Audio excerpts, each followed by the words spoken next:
am in third year BTech. Currently, I am learning MERN-STEC. So MERN-STEC is not a good option for you to learn. Gain some skills and get internship or job opportunity. So, hi sir, I am in third year BTech CSC student. Currently, I am learning MERN-STEC. MERN full stack आप सीख रहे हो, so you want to know कि ये correct way है कि नहीं. Gain some skills and get internship और job opportunity. देखो MERN-STEC अगर आप CSC के स्टूडेंट हो, इंजीनियरिंग कॉलेज में पढ़ रहे हो, आप इंजीनियरिंग के स्टूडेंट हो, in short, so MERN-STEC is not a good option for you to learn. Why? Because MERN-STEC is fairly easy first of all. उसको सीखना थोड़ा आसान है और उसमें बहुत सारी लाइब्रेरीज अवेलेबल है बहुत सारा काम करने के लिए. So आपको एक्चुअल एक्सपीरियंस नहीं होगा, आपको सोचना नहीं पड़ेगा कुछ करने के लिए क्योंकि आपको सब कुछ बना बनाया मिल जाएगा. That's one thing. Second thing, अगर आप अपनी पूरी स्टडी के दौरान MERN-STEC पे ही प्रैक्टिस करते हैं तो वो आपको यूज नहीं आ पाएगी क्योंकि इंडस्ट्री में MERN-STEC को यूज बड़ी बड़ी एप्लीकेशंस के लिए नहीं किया जाता क्योंकि उसमें बहुत सारे लिमिटेशंस है. उससे आप इंटरप्राइज ग्रेड एप्लीकेशन नहीं बना सकते. ऐसी एप्लीकेशन नहीं बनती है, बना तो सकते हैं लेकिन इंडस्ट्री प्रेफर नहीं करती है ऐसी एप्लीकेशन बनाना जिसमें लोड बहुत ज्यादा हो, बहुत सारे यूजर्स यूज करने वाले हो, बहुत सारा डेटा उसमें कैप्चर होने वाला हो, बहुत सारे थर्ड पार्टी एप्लीकेशन से कम्युनिकेट करना हो एंड कॉम्प्लेक्स टास्क उससे अचीव करने, कॉम्प्लेक्स यूज केसेस अचीव करने. फॉर एग्जांपल किसी बैंकिंग की एप्लीकेशन ले लेते हैं. बैंकिंग की एप्लीकेशन यूजुअली MERN-STEC पे नहीं होगी क्योंकि उसमें सिक्योरिटी चाहिए होगी. सबसे पहली MERN-STEC में सिक्योरिटी कंपैरेटिवली अगर हम जावा, JSP, ASP पे बनी हुई एप्लीकेशन की बात करें, पाइथन में बनी हुई एप्लीकेशन की बात करें, कंपैरेटिवली सिक्योरिटी नहीं होती, कम होती है. Why?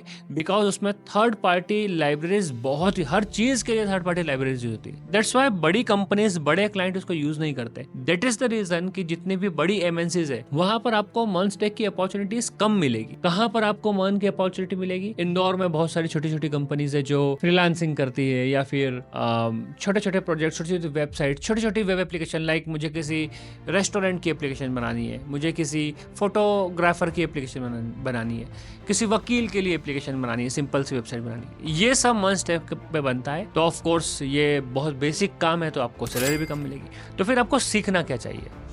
इंजीनियरिंग स्टूडेंट को सबसे पहले तो कोर टेक्नोलॉजीज पे अपनी पकड़ बनानी चाहिए. आप जावा सीखो, .NET सीखो, PHP सीखो, पाइथन सीखो, बेसिक एंड कोर जावा सीखो, कोर .NET सीखो. अब इस पे आप बहुत सारी प्रैक्टिस करो. 100, 200, 300, 400 प्रोग्राम्स बना के देखो ताकि आपकी लॉजिकल अंडरस्टैंडिंग पक्की हो. जब ये पक्की हो गई उसके बाद आपको एडवांस जावा, एडवांस .NET, एडवांस पाइथन की तरफ जाना है.